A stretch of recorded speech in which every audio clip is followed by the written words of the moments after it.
Amém. Abra a tua Bíblia no segundo livro de Reis,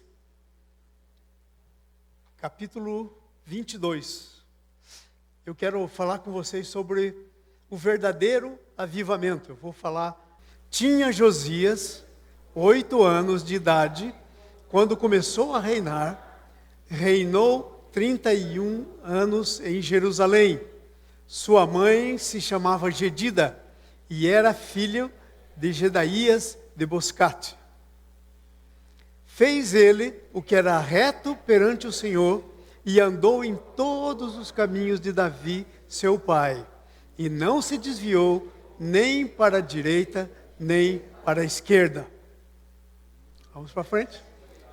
Ano do seu reinado, o rei Josias mandou o escrivão Safã, filho de Azalias, filho de Mesulom, à casa do Senhor, dizendo-lhe: sobe a Ilquias, o sumo sacerdote, e para que conte o dinheiro que se trouxe à casa do Senhor, o qual os guardas da porta juntaram do povo, e que o que tem nas mãos, e que o dei nas mãos dos que dirigem a obra e tem a seu cargo a casa do Senhor, para que paguem aqueles que fazem a obra que há na casa do Senhor, para repararem os estragos da casa do Senhor. Aos carpinteiros e aos edificadores e aos pedreiros e os que comprem madeira e pedra lavradas para repararem os estragos da casa. Porém, não se pediu conta do dinheiro que se lhes entregara nas mãos, porquanto procederam com fidelidade. Então disse o sumo sacerdote Ilquias ao escrivão Safã: achei o livro da lei na casa do Senhor. E Ilquias entregou o livro a Safã, e este o leu. Então o escrivão Safã veio ter com o rei e lhe deu relatório, dizendo: teus servos contaram o dinheiro que se achou na casa do Senhor, e o entregaram nas mãos dos que dirigem a obra e têm a seu cargo a casa do Senhor. E relatou mais o escrivão Safã ao rei, dizendo: o sacerdote Ilquias me entregou um livro. E Safã leu diante do rei. Tendo o rei ouvido as palavras do livro da lei, rasgou as suas vestes.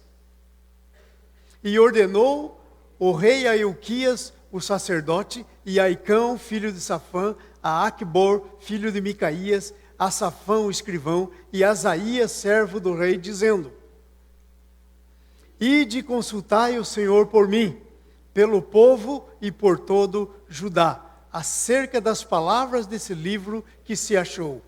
Porque grande é o furor do Senhor que se acendeu contra nós, porquanto nossos pais não deram ouvidos às palavras desse livro, para fazerem segundo tudo o que está escrito nele.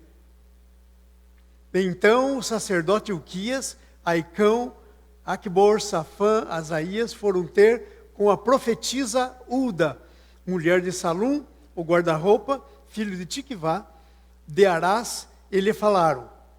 Ela habitava na cidade baixa de Jerusalém. Ela lhes disse: assim diz o Senhor, o Deus de Israel: dizei ao homem que vos enviou a mim.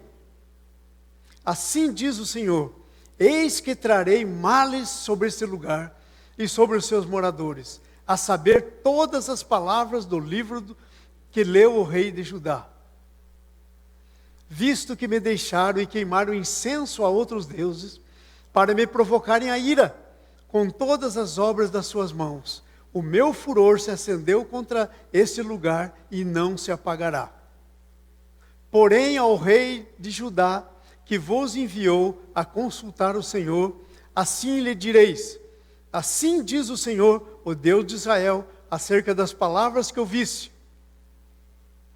Porquanto teu coração se enterneceu e te humilhastes perante o Senhor, quando ouvistes o que falei contra esse lugar e contra os seus moradores, que seriam para assolação e para maldição, e rasgaste as tuas vestes, e chorastes perante mim, também eu te ouvi, diz o Senhor. Pelo que, eis que eu te reunirei aos teus pais, e tu serás recolhido em paz à tua sepultura, e os teus olhos não verão todo o mal que hei de fazer. Então levaram eles ao rei essa resposta. Então o rei deu ordem a todos os anciãos de Judá e Jerusalém que se ajuntassem a ele. E subiu o rei à casa do Senhor, com ele e com os homens de Judá, todos os moradores de Jerusalém, os sacerdotes, profetas e todo o povo, desde o menor até o maior, e leu diante dele as palavras do Senhor, do livro da aliança, que fora encontrado na casa do Senhor. E o rei se pôs em pé, junto à coluna, e fez aliança ante o Senhor, para o seguirem e guardarem os seus mandamentos, os seus testemunhos e os seus estatutos, e de todo o coração e de toda a alma, cumprindo as palavras da aliança que estavam escritas naquele livro. E todo o povo anuiu a essa aliança. Amém. O livro dos reis nos conta a história dos últimos 2 reis, antes de Josias. O primeiro foi Ezequias, que andou com o Senhor, foi um homem tremendo, né? A Bíblia relata a vida dele. Mas o segundo foi Manassés, que reinou 50 anos. Esse foi o pior de todos os reis que Israel já teve. Ele chegou a sacrificar seus filhos nos braços de um demônio que havia num vale, em que eles usavam para adorar todas as entidades que não tinham nada a ver com Deus. Era um rei extremamente espírita, maligno. E depois desse rei, então, entra no trono o Josias. E o Josias, a Bíblia nos diz que começou a reinar com 8 anos. E quando ele chegou no 18º ano do seu reinado, ele resolveu fazer uma reforma na casa de Deus. Porque estava jogada às traças, como nós dizemos. Então ele manda os seus guardas das portas de Jerusalém recolherem dinheiro das pessoas que entravam por lá, para fazer a reforma na casa do Senhor. Deu dinheiro na mão deles, e a Bíblia diz que eles eram fiéis. E aí, enquanto faziam essa reforma, acharam um livro lá, empoeirado, como a gente diz aqui no nosso palavreado, jogado para as traças, e era o livro da lei. Era o livro que deveria dar a linha para a vida deles. Era o livro que deveria orientar como eles deviam viver. Mas estava lá perdido na casa do Senhor. E aí então encontram esse livro e trazem e leem perante Josias. E por causa do que aconteceu com Josias, houve um grande avivamento em Judá. Um grande avivamento em Judá. E o povo saiu daquela situação terrível que se encontrava debaixo do Manassés, né? Tinham feito ídolos, adoravam embaixo das árvores grandes, nos montes, por toda parte. Então, no Josias nós temos um avivamento, ou um reavivamento, porque o povo de Deus tinha perdido a intimidade e a presença de Deus com eles, por causa da maldade do coração deles, e por causa da infidelidade com o seu Deus. Então o Josias começa essas obras, e ele lê esse livro, e o avivamento acontece. E ele lidera, literalmente, um avivamento. Então, olha só, enquanto eu lia isso aí, eu fiquei impressionado, porque quantas vezes a nossa história é essa história que está escrita aqui. Nós temos uma Bíblia, que às vezes pegamos ela no fim de semana para levar para a igreja, às vezes nem pegamos, porque nós temos Bíblia também no telefone, né? Então deixamos nossa Bíblia lá, e às vezes a nossa Bíblia está empoeirada, e faz tanto tempo que nós não lemos. E nós chegamos na igreja, ouvimos a leitura da palavra, mas voltamos para casa e não lemos a nossa palavra. Não há como você ter intimidade com Deus fora da palavra de Deus. É a palavra de Deus que é a espada do Espírito, que trabalha conosco. Então eu quero falar com vocês sobre 4 marcas de um verdadeiro avivamento. Aquele que acontece quando nós voltamos à nossa intimidade com Deus. E quando Deus se torna alguém muito importante para nós. E quando a palavra de Deus se torna uma coisa indispensável nas nossas vidas. E eu anotei aqui, nesse avivamento do Josias, 4 marcas. E a primeira marca de um verdadeiro avivamento é a descoberta da palavra. Nada pode começar fora da palavra de Deus. Deus é soberano. Quando ele ia lá no jardim falar com Adão e Eva, não tinha palavra escrita. Porque ele próprio ia lá e falava com Adão e Eva. Mas por que você acha que Deus teve o propósito de deixar a palavra inteirinha escrita, Velho, Novo Testamento? Deus teve um cuidado tremendo, porque tentaram destruir a palavra de Deus muitas vezes e não conseguiram. Por que você acha que Deus teve todo esse trabalhão? É porque a palavra dele hoje em dia, ele quer falar com você começando pela palavra. E à medida que você entra em comunhão com ele, entra em intimidade com ele, pela palavra que você lê, mas não só pela palavra que você lê como ideia, não porque a palavra fica aqui na tua mente, no segundo degrau aqui. É interessante você lendo a Bíblia, porque você vê que a história do povo de Deus é como uma montanha russa. Está lá em cima, um avivamento aqui no Josias, de repente, bum, vai lá para baixo. Aí sobe, bum, vai lá para baixo. E por que isso? Porque as pessoas não têm uma ideia de que aquilo que Deus faz com você, Ele não fez para uma vez só. Ele fez para ser uma coisa continuada na tua vida. Ele fez para ser uma coisa diária na tua vida. Às vezes nós pensamos que Deus quer que a gente tenha intimidade com Ele no domingo. Claro que Ele quer que a gente tenha intimidade com Ele no domingo. Mas Deus quer que a gente tenha intimidade 7 dias por semana com Ele. Deus quer que você viva em avivamento todos os seus dias. Deus não quer você numa montanha russa. Está lá em cima, de repente está lá embaixo. Está lá em cima, de repente está lá embaixo. Deus quer ser parte da sua vida todas as horas da sua vida. Todos os dias da sua vida. E aí você então vai poder viver num avivamento. Então nós temos que ler a Bíblia lendo Deus. Ok? Não temos que ler como uma ideia. Só uma ideia não adianta, não muda a vida. É por isso que tanta gente lê Bíblia, tem a cabeça desse tamanho, cheia de Bíblia, mas a sua vida é incondizente com tudo que ele tem na cabeça dele. Não vive. Porque tem que descer no coração. Se você olhar aí na história do Josias, quando leram a palavra, o Josias disse, ai, estamos perdidos. Olha o que está dizendo essa palavra.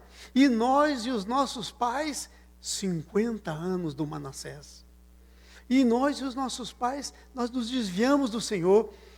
Nós temos que fazer alguma coisa. Nós temos que voltar para Deus. Vamos perguntar para Deus como é que a gente faz, como é que a gente volta para Ele. E eles então mandam alguém falar com uma profetisa chamada Hulda. E Deus fala com eles. Ok? E Deus fala com eles. Então, começa com a descoberta, porque é pela palavra que você é santificado. João 17 diz assim, 17, santifica-os na verdade, a tua palavra é a verdade. Não existe como ter santificação sem a palavra, não há santificação sem a palavra, e não há avivamento sem santificação, porque a santificação é um resultado do avivamento. Da comunhão com Deus, da vida com Deus. A Bíblia nos diz então, quando tememos a Deus, Deus nos leva até a palavra. Esse rei aí, a Bíblia está dizendo aí nos primeiros versículos, e fez ele o que era bom perante o Senhor. Andou nos caminhos do seu pai Davi. Fez ele o que era bom. Quando ele fazia isso? Antes de encontrar a palavra. Seu coração era assim. Ele era um camarada que procurava fazer aquilo que era correto, que era certo, antes de encontrar, inclusive, com a palavra. Então, quando ele encontrou a palavra, versículo aí 2 e 4, olha só, diz aí, o versículo 22, versículo 2 e 4, fez o que era reto perante o Senhor, andou nos caminhos de Davi, seu pai, não se desviou nem para a direita, nem para a esquerda. E ele já tinha 18 anos. Ele começou a reinar com 8. Ok? Fazia 10 anos que ele estava no reinado. Veja o versículo 4. dizendo: sobe a Ilquias, o sumo sacerdote, para que conte o dinheiro. Então ele começou, antes mesmo de achar o livro do Senhor, ele começou a reforma na casa de Deus, porque o seu coração amava a Deus e amava a casa de Deus. Amém? Então, quando você tem um coração assim, Deus leva você à palavra. E aí, imagine, se ele não tivesse começado aquela reforma, nunca teria encontrado o livro da lei. Porque o livro da lei estava perdido dentro da igreja, por assim dizer, lá dentro do templo. Entenderam? Estava perdido lá dentro do templo. E foi quando ele foi fazer a reforma que o livro foi achado. No Novo Testamento é exatamente a mesma coisa, porque isso é um princípio.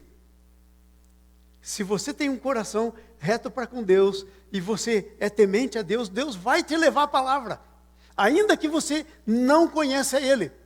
No Novo Testamento tem a história daquele centurião Cornélio. A Bíblia diz que ele fazia esmolas, ele dava esmolas, ele era reto perante o Senhor, mas ele não conhecia nada de Deus, nada. Aí um belo dia, Deus olhando para ele disse assim: Cornélio, não pode ficar sem a palavra. É a palavra que vai ser o que vai conduzir ele para o resto da vida. E aí chega, Deus falou para o nosso centurião Cornélio mandar alguém na casa de Pedro, deu o endereço da casa que o Pedro estava, da casa do Simão, o curtidor, lá na beira do mar.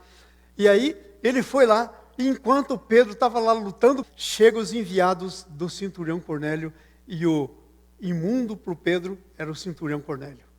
E por isso Deus deu aquele sonho para ele. E Deus estava dizendo: mata e come. Em outras palavras, Deus estava dizendo para Pedro: vais ter que engolir o Cornélio, porque ele é meu, você não tem saída, você mata e come. E aí ele batiza o pessoal.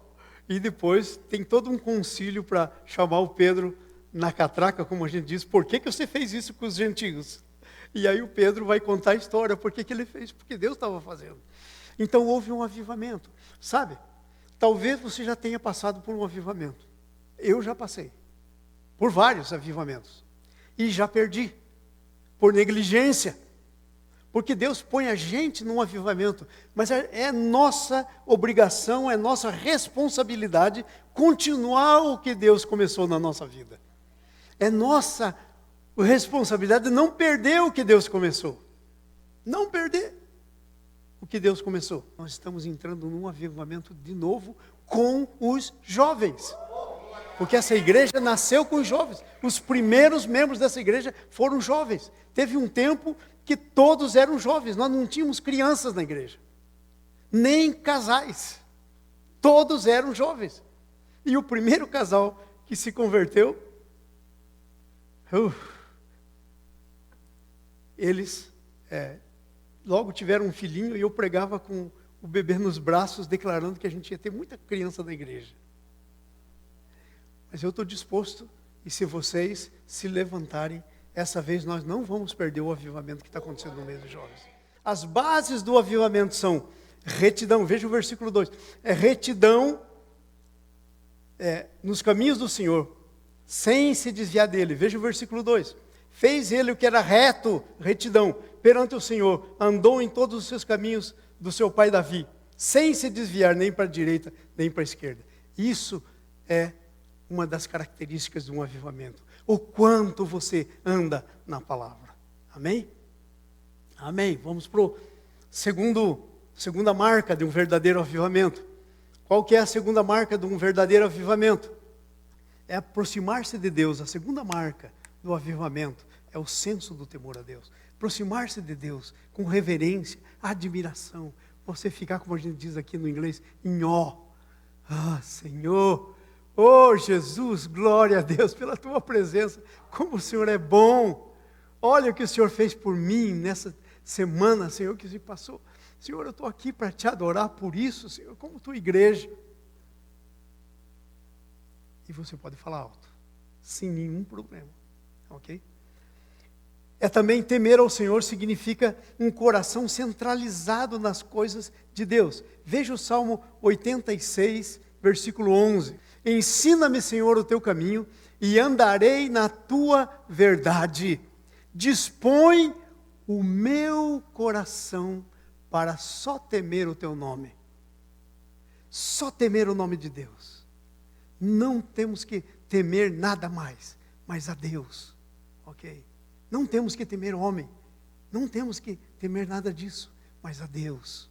Pela leitura da palavra, o Espírito Santo produz em nós o temor do Senhor. Deuteronômio 10, 12 e 13.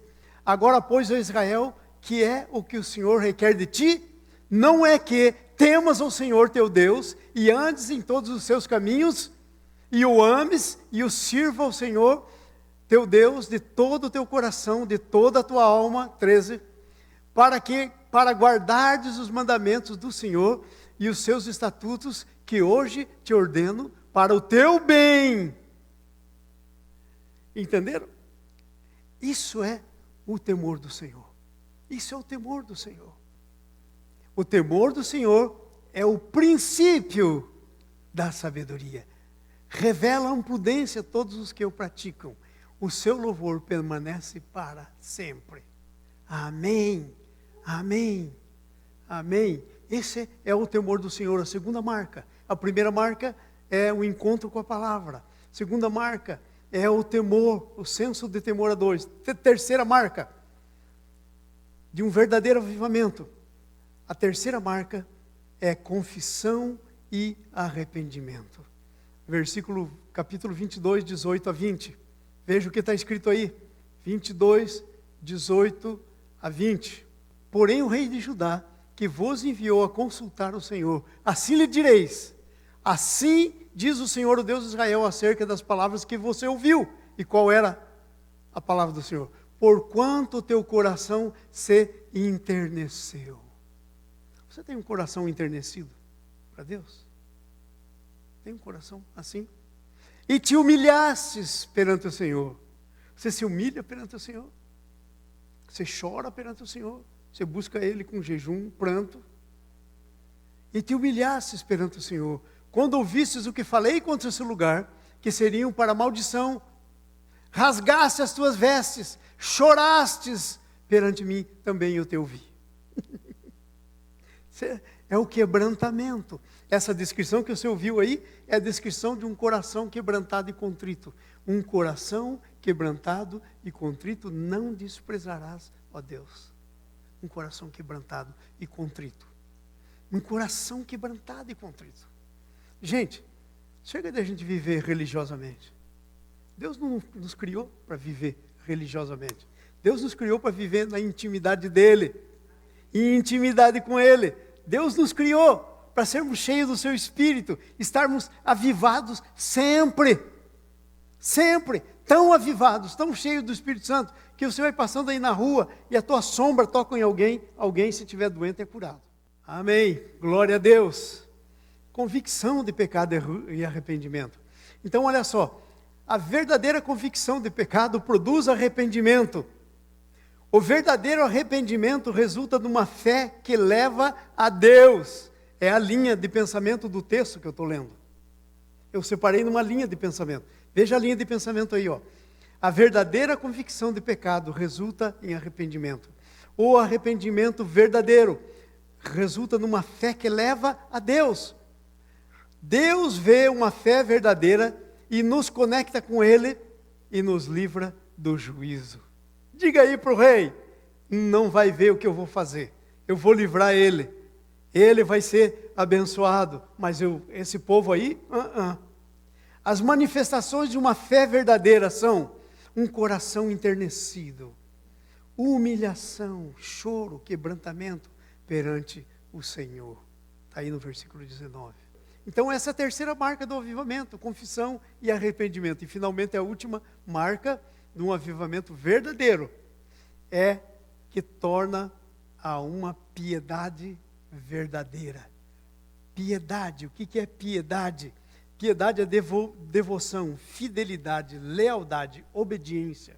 Tudo isso são sinônimos da palavra piedade. Piedade. Ok? São sinônimos. Devoção. Devoção. fidelidade, lealdade, obediência. Então, o quarto marca de um avivamento é uma reforma na nossa piedade. Precisamos ter uma reforma na piedade, viu? E como precisamos, ok? Então, olha só. Essa piedade, que é devoção, fidelidade, lealdade, obediência, você pode ver ela aqui na vida do Josias, na descrição da vida do Josias. É um negócio tremendo. Veja o que foi que aconteceu. Achou o livro da lei, entrou num quebrantamento, rasgou suas vestes e falou, e agora? O negócio está difícil. Quem podemos consultar? Tem profeta aí? Manda para a profetisa Uda. Pergunta para ela o que vai acontecer. E aí ele disse, esse povo aí? Mas mesmo assim, ele conduziu aquele povo na presença do Senhor. Veja o que diz os versículos aí do capítulo 23. Então deu ordem o rei a todos os anciãos de Judá e a todos de Jerusalém que se ajuntassem a ele. Ei, povo, vem para cá, se junta aqui, vem para mim. Se ajuntaram a ele. Vamos no versículo 2. Olha só o que acontece. E o rei subiu à casa do Senhor. Gente, vamos para a igreja. Todo mundo subiu para a casa do Senhor. E com ele os homens de Judá e todos os moradores de Jerusalém, sacerdotes, profetas, povo, desde o menor, a criançada, até o maior. E leu diante deles as palavras do livro da aliança que foram encontradas na casa do Senhor. Ele disse, eu não posso ficar com isso só para mim. Vamos lá, todo mundo. Isso que foi lido para mim tem que ser lido para vocês. Vocês estão entendendo? Isso que Deus está fazendo aqui no meio dos jovens tem que acontecer com você. Ok? Irmãos, por favor, presta atenção nisso que eu vou dizer. Deus não tem filhos de segunda categoria. 2 tipos de filho. Filho que está no maior avivamento, cheio do Espírito Santo, e filho que está... Não tem filho de segunda categoria. Todos nós fomos salvos pelo mesmo sacrifício, mesmo preço, mesma fé, mesma graça. Não há diferença. Então aquilo que está acontecendo com os jovens, você tem que desejar para você. Vergonha você já ser bem adulto e não estar com o coração quebrantado. Devia estar. Porque os jovens ainda têm muita coisa de distração na vida, né? Mas nós não. Entenderam? Temos que estar. Temos que estar. E eu estou falando de um avivamento coletivo, meus amados. Porque esse avivamento pessoal é a tua obrigação manter no teu dia a dia. Manter esse avivamento. Manter relacionamento com a palavra, relacionamento com a oração, com a adoração. O que essa piedade faz aí? Ela produz uma vida de santidade. 23, versículos 5 e 8. Também, o que ele fez? Destituiu. Olha só, ele não só fez coisa positiva, ele fez coisa negativa. Tinha coisa lá para arrumar, ele arrumou. Também destituiu os sacerdotes que o rei de Judá estabeleceram para incensarem sobre os altos nas cidades de Judá, ao redor de Jerusalém, como também os que incensavam a Baal, o sol e a lua. Olha como é que estava. Os planetas, adoravam os planetas. E todo o exército do céu. Ele destituiu tudo. Pá! Fez igualzinho Jesus fez quando entrou lá no mercado.